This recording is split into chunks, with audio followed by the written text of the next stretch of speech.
지난주에 제가 말씀드린 하나님의 명칭 10가지인데 우리 다시 한번 보겠습니다.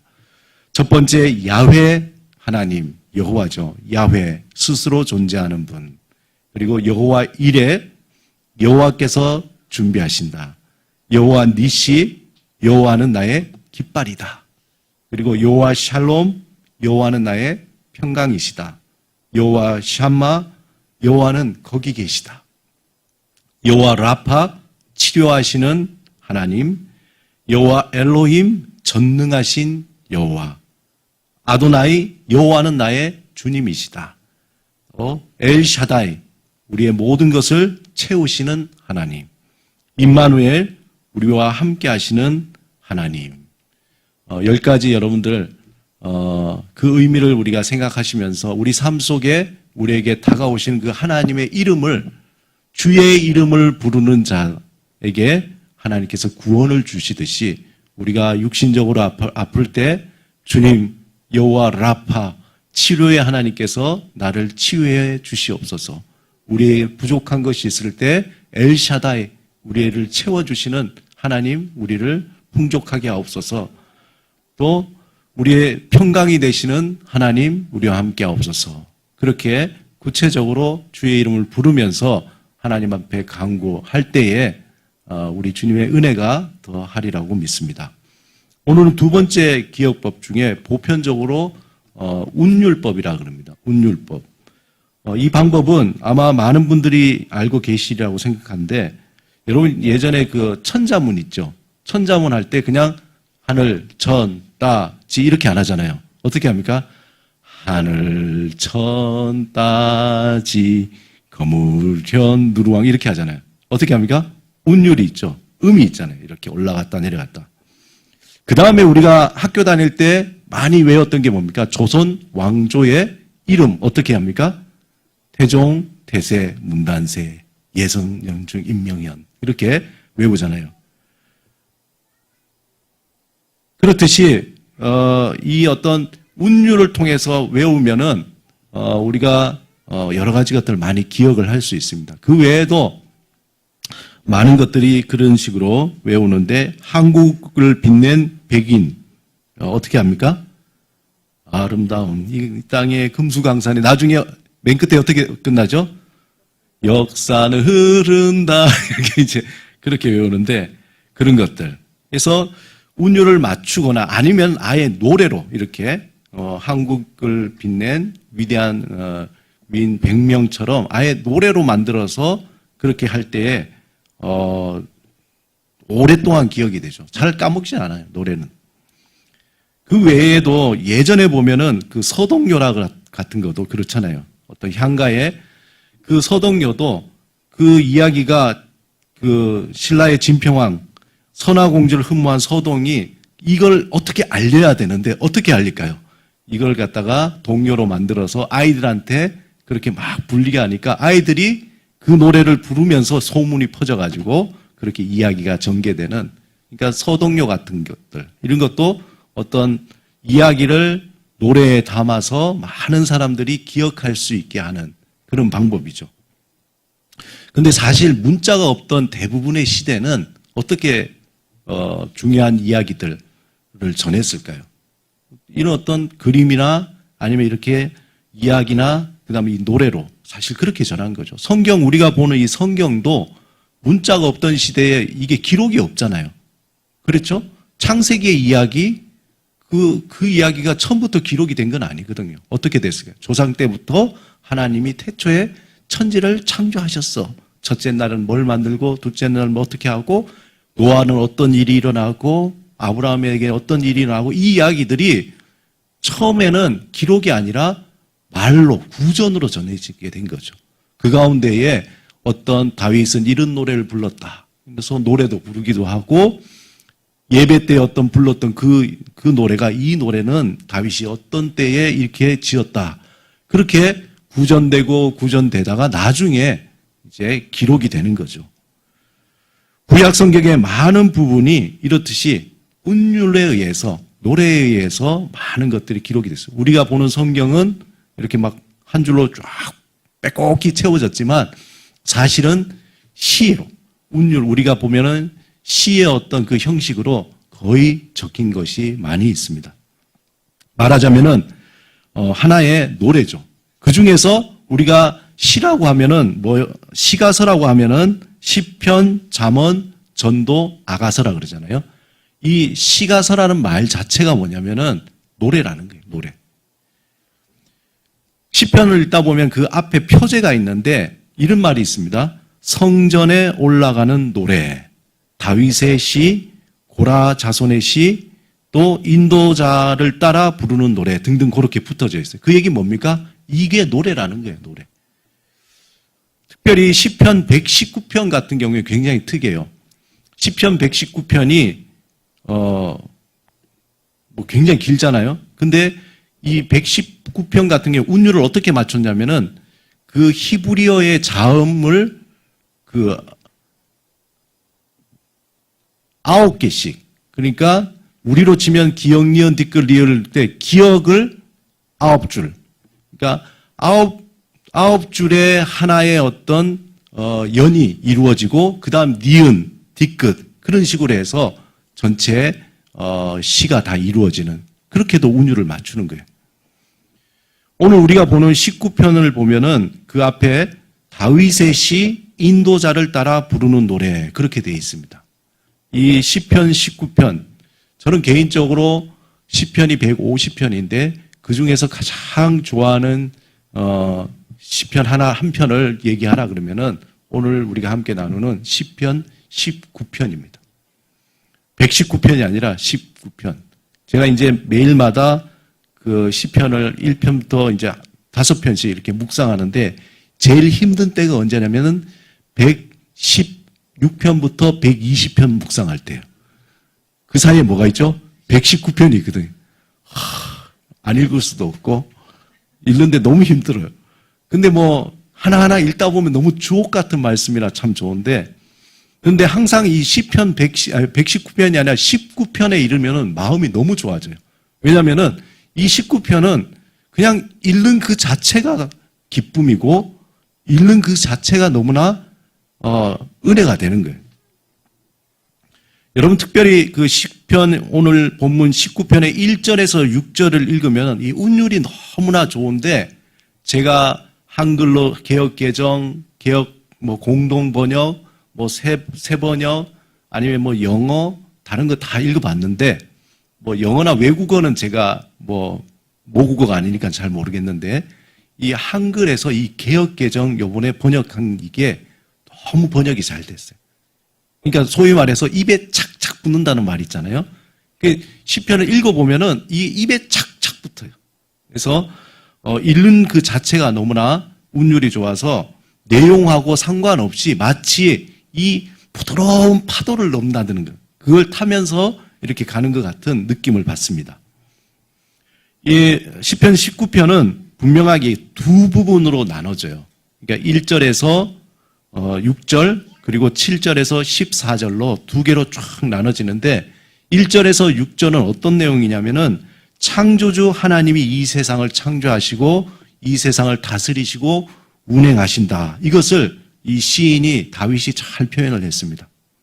그리고 두 번째 부분인 7절에서 14절은 하나님의 율법이 얼마나 위대한가 거기에 대해서 찬양하는 그러한 내용입니다.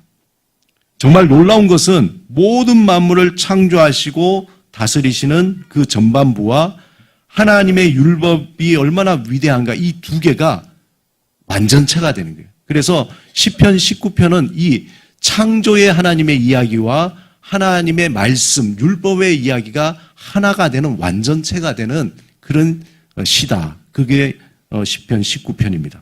특별히 시편 19편 마지막 절 14절에 내 입의 말과 마음의 묵상이 주님 앞에 연락되기를 원하나이다. 우리가 찬양으로 많이 불려지잖아요. 잘 알려진 구절입니다. 또 한편 여러분 C.S. 루이스라고 우리 기독교 변증가이면서 이제 영문학자죠. 문학가인데 이분이 쓴 책 중에 시편 사색이라는 책이 있습니다. 나중에 여러분들 개인적으로 한번 읽어보시면은 참 깊이 있고 좋은데 시편 사색에서 이 C.S. 루이스가 자기는 신학자도 아니고 그렇기 때문에 뭐 이 시편을 뭔가 신학적으로 보지 않고 그냥 평신도로서 시편을 정말 문학적으로 자기는 읽는다. 그렇게 하면서 그거를 이제 자기 나름대로 이제 쭉 이야기하다가 이 시편 19편에 대해서 얘기할 때 뭐라고 얘기하냐면은 이 시편 19편은 시편에서 가장 훌륭한 시이자 세계에서 가장 뛰어난 서정시 중에 하나다. 그렇게 얘기하는 거예요. C.S. 루이스도 이 시편 19편에 이르러서는 너무 감탄한 거죠. 놀라운 거예요. 아, 이런 시가 있다. 이거는 가장 위대하고 뛰어난 극찬이죠. 다른 시편도 그렇지만 시편 19편은 읽는 그 자체가 너무나 은혜가 되는 시라서 우리 마음 깊은 곳에 아주 진하게 새겨집니다. 여러분도 알다시피 제가 뭘 외우는 거를 너무나 힘들어해요. 그 자체를 싫어한다기보다 제 뇌 구조 속에는 외우는 것을 거부하는 무슨 DNA가 있는 것 같아요. 그래서 오늘도 보면은 주보에 오자가 크게 났잖아요. 운율법인데 음율법으로 나오고 제가 이게 문제가 있나 봐요. 그래서 제가 시편 19편을 이렇게 읽으면서 결심한 게 하나 있습니다. 외우자. 나의 한계를 한번 넘어서 보자. 그래서 일부러 설교 시간에 여러분들에게 선포를 하게. 제가 7월 달 내에 시편 19편 1절에서 14절을 다 외우도록 하겠습니다. 예, 저기 한 분이 막 고개를 설레설레 막 흔들며 절대 할 수 없을 거야. 불가능할 거야. 주님이 오셔도 못할 거야. 그런데 그것도 제가 한글이 아니라 영어까지 제가 하도록 하겠습니다. 사실은 제가 한 2달 전부터 이거 계속 읽고 있어요.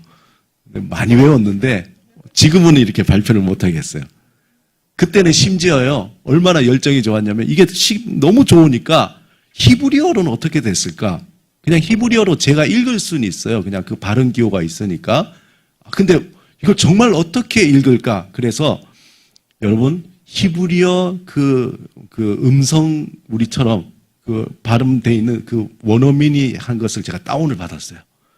그래서 그걸 들었는데 제가 그걸 막 읽고 있으니까 제 아내가 뭐라 그러냐면 무슨 방언하는 것 같다고 그러는데 되게 히브리어로 읽으니까 되게 또 의미가 다가오면서 또 이게 높낮이가 이게 또 재밌더라고요. 히브리어까지는 제가 장담은 못합니다. 하지만 스스로에게 무너지지 않기 위해서 여러분에게 한글과 사실 1절부터 14절이잖아요. 여러분은 뭐 쉽게 하실 수 있을까? 우리 은선이는 외우는 걸 잘하기 때문에 14절 아마 속으로 목사님 119편도 아니고 10편 19편 그걸 못 외워서 이럴 것 같은데 저에게는 큰 힘든 일이지만 여러분에게 약속을 드립니다.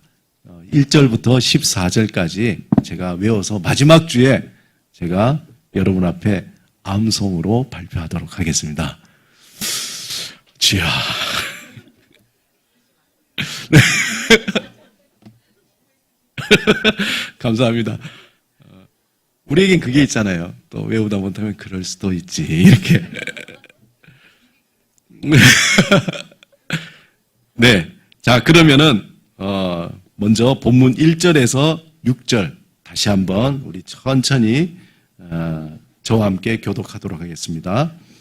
여러분, 운율을 생각하시면서, 같이 읽도록 하겠습니다. 제가 1절 먼저 읽습니다.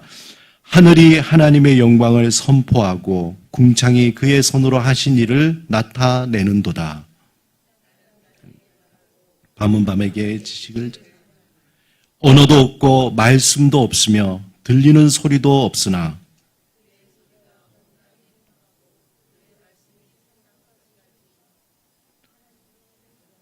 하늘의 장막을 베푸셨도다.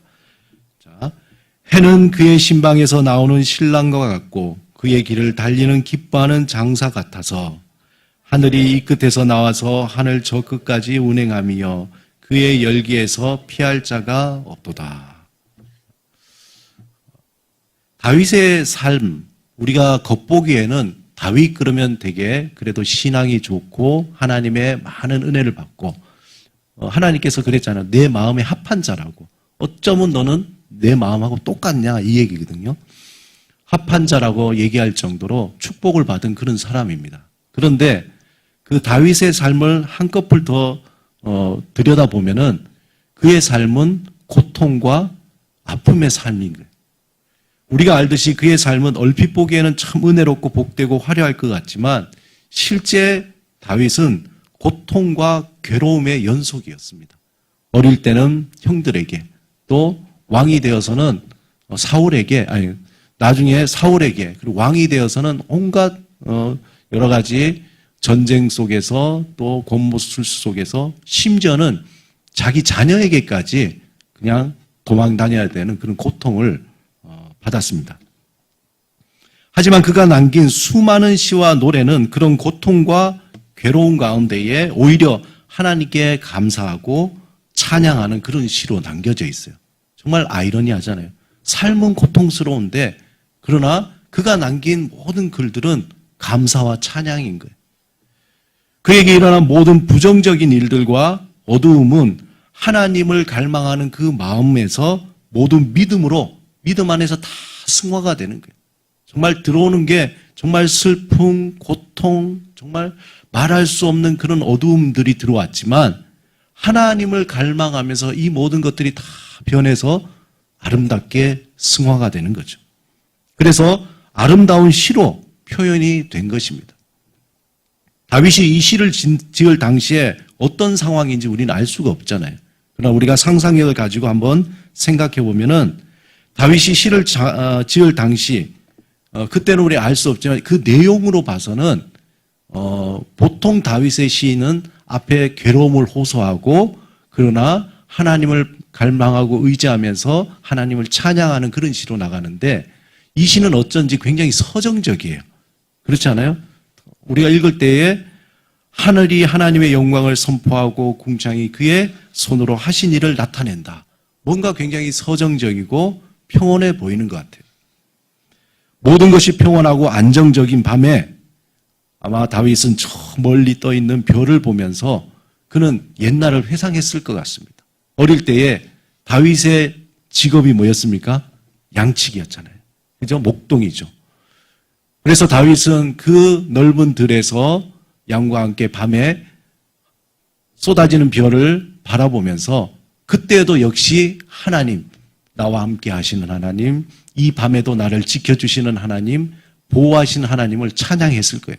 아마 그 어릴 때, 그리고 그 어릴 때부터 지금까지 왔던 그 모든 순간의 일들을 다 떠올리면서 그 순간에 하나님께서 베푸시고 보호하시고 인도해 주신 그 하나하나들을 다 떠올리면서 아마 이 시를 쓰지 않았을까 생각을 합니다. 마치 별들이 하나님이 그에게 주셨던 그 어떤 말씀처럼 이 막 수많은 별들이 반짝반짝, 지금은 도시에서 우리가 별들을 볼 수 없지만 그때는 다 봤겠죠. 막 쏟아지는 그 별들이 마치 하나님이 다윗에게 말씀을 하시는 것 같은 거예요. 그게 뭡니까? 날은 날에게 말하고 밤은 밤에게 지식을 전하니 언어도 없고 말씀도 없으며 들리는 소리도 없지만 마치 쏟아지는 별들이 막 자기에게 얘기하는 것 같아요. 여러분 그 고우의 그림 보셨죠? 고우의 그림 보면은 거기 별이 빛나는 밤에라는 그림이 있잖아요. 여기 이 그림. 이 그림 보면은 마치 시편 19편이 생각이 나요. 막 쏟아지는 그 별. 여러분 알다시피 고우가 어떤 사람이었습니까? 그는 평생 하나님을 갈망했던 사람이거든요. 그가 그린 모든 것들은 하나님을 갈망하는 표현을 그렸던 그 사람.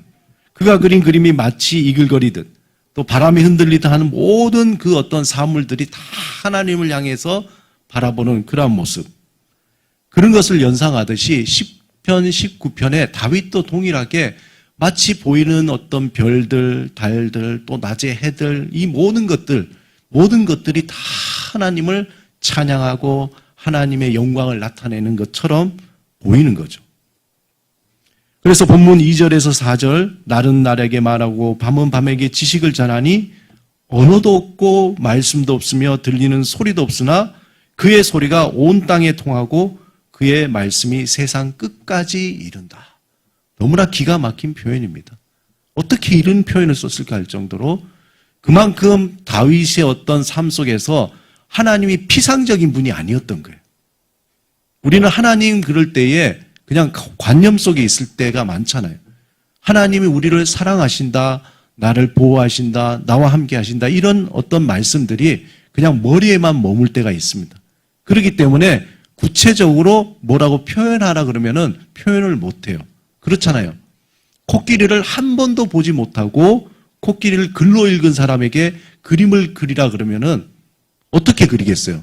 그냥 코가 길다? 그런데 그냥 그린데 실제 코끼리와 닮을 수도 있지만 전혀 다를 수가 있잖아요.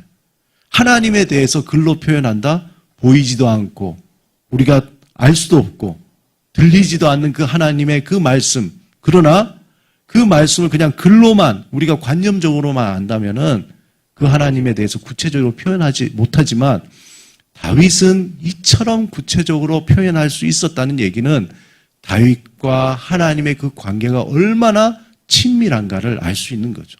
그만큼 다윗은 하나님에 대해서 그냥 피상적으로 안 것이 아니라 정말 본 것처럼, 정말 만난 것처럼, 얼굴을 대면한 것처럼 그렇게 삶 속에서, 경험 속에서 그는 알게 된 것입니다. 특별히 또 2절에서 4절 보면 이 표현이 태초에 하나님께서 천지를 창조하시고 보시기에 좋았더라 하는 어떤 그러한 말씀이 온 땅에 가득한 것 같아요. 하나님의 그 찬란한 영광이 해를 통해서 온 세상을 비추고 그의 위대하심과 전능하심이 막 이렇게 나타나는 그 표현들. 그리고 본문 5절에서 6절에 보면 마치 교향곡의 마지막에 모든 악기가 힘을 다해서 막 클라이막스로 치달으면서 소리를 내뿜는 것처럼 하나님의 영광이 온 세상에 막 퍼져나가는 그러한 표현을 하고 있습니다. 다윗은 하나님이 창조하신 만물들이 하나님을 찬양하며 하나님의 영광을 드러내는 것과 대비해서 7절에서는 굉장히 다른 어떤 이야기를 내죠. 마치 서정적인 이야기들 하다가 갑자기 율법의 이야기가 나와요. 생뚱맞게. 그러면서 하나님이 말씀하신 율법의 위대함을 7절에서 10절에 표현하고 있습니다. 우리 7절부터 10절 저와 함께 교독하겠습니다. 7절 제가 읽습니다. 여호와의 율법은 완전하여 영혼을 소성시키며 여호와의 증거는 확실하여 우둔한 자를 지혜롭게 하며 여호와의 교훈은 정직하여 마음을 기쁘게 하고 여호와의 계명은 순결하여 눈을 밝게 하시도다. 여호와를 경외하는 도는 정결하여 영혼까지 이루고 여호와의 법도 진실하여 다 의로우니 금곧 많은 순금보다 더 사모할 것이며 꿀과 송이꿀보다 더 달도다. 모든 만물에 깃든 하나님의 그 말씀, 다윗은 하나님의 그 말씀이 문자가 아니라 자신의 삶 속에 스며들 뿐만 아니라 모든 만물 속에 하나님이 보시기에 좋았더라, 사랑한다, 그 말씀이 눈에 보이는 것 같은 거죠. 그런데 그 하나님의 말씀이 구체적으로 율법이라는 형태로 사람들에게 나타난 겁니다. 여호와의 율법은 사람들을 옥죄거나 윽박지르거나 어떤 심판하기 위해서 있는 것이 아니라 다윗은 그 율법이라는 것이 오히려 사람들을 살아나게 하고 지혜롭게 하고 또 기쁨을 주고 눈을 밝게 하고 영원한 생명을 주고 의롭게 한다는 것을 그는 알았던 거죠. 다윗은 하나님의 그 율법을 오해하지 않고 이 율법이야말로 정말 나를 살리는 것이다. 하나님의 사랑의 메시지다. 나를 보호하시고 나를 세워주고 변화시켜 주시는 생명의 메시지라는 것을 그는 고백하는 겁니다. 그래서 7절에서 9절에 다윗은 그것을 증거하고 있는 거예요. 왜냐하면 하나님의 말씀인 율법은 완전하기 때문에, 그 율법은 확실하기 때문에, 그 율법은 정직하고 순결하고 정결하고 진실하기 때문에 하나님이 내가 너를 사랑한다, 너를 지켜주겠다, 너는 나의 사랑받는 자다라는 그 말이 거짓이 아님을 그대로 받아들이는 거예요. 그러니까 그 말, 그 살아나게 하는 그 생명의 말을 다윗이 받아들이니까 그는 절망 속에서도 낙담과 위험 속에서도 굴하지 않고 그는 이겨내고 승리할 수 있었다는 겁니다. 얼마나 그 하나님의 그 율법이 좋았다면은 뭐라고 표현하면은 그 율법은 딱딱하고 고리타분하고 족쇄와 같이 억압하는 것이 아니라 순금보다 더 귀하여 그 율법을 간절히 사모하게 되며 송이꿀보다 더 달콤한 맛임을 알고 정말 먹고 싶고 더 사모하게 된다는 것을 그는 14절에 표현하고 있습니다. 10절에 표현하고 있습니다. 우리가 읽지는 않았지만 다윗은 11절에서 14절에 하나님이 자신에게 주셨던 은혜와 사랑과 말씀을 이제 기억하는 거예요. 천지 만물을 창조하신 그 하나님, 그분께서 말씀하신 그 율법의 그 어떤 위대함, 이제는 그 전능하신 하나님과 그분께서 주신 그 말씀 앞에 개인적으로 다윗이 11절에서 14절은 내가 그 말씀에 순종해야 되겠다. 그 말씀을 따라 살아야 되겠다. 결단하는 이야기가 나옵니다. 하나님의 말씀이 뜬구름이나 감상적으로 흘러가는 말이 아니라 자신의 삶을 구체적으로 변화시켜 주실 생명의 능력임을 알기 때문에 주저함이 없이 주님 제가 따르겠습니다. 이게 될까 안 될까가 아니라 아니 됩니다 하나님. 주님께서 말씀하셨으면은 분명히 제가 된다고 믿습니다. 하는 그러한 결단의 내용이 11절에서 14절인데 11절에 보면은 뭐라고 되냐면 또 주의 종이 이것으로 경고를 받고 이것을 지킴으로 상이 크니이다. 말씀을 통해서 내가 경고받는다. 내가 바르게 된다. 그리고 말씀을 통해서 그걸 지킴으로 나에게 큰 상이 된다. 유익이 된다. 살아난다. 이런 것이죠. 다윗은 하나님의 말씀인 율법이 얼마나 위대한 것인가를 알고 하나님의 말씀을 따라 살기로 결단합니다. 그리고 활용정점으로 그 놀라운 고백을 하게 되는데 14절에 뭐라고 고백하냐면은 나의 반석이시오 나의 구속이신 여호와여 내 입의 말과 마음의 묵상이 주님 앞에 연락되기를 원하나이다. 다윗은 나의 모든 생각과 나의 모든 말과 나의 모든 존재가 하나님 앞에 다 드려지길 바란다는 거죠. 그 자체가 하나의 희생물처럼 나의 삶을 다 주님께 맡깁니다. 의지합니다. 왜? 하나님은 전능하신 하나님.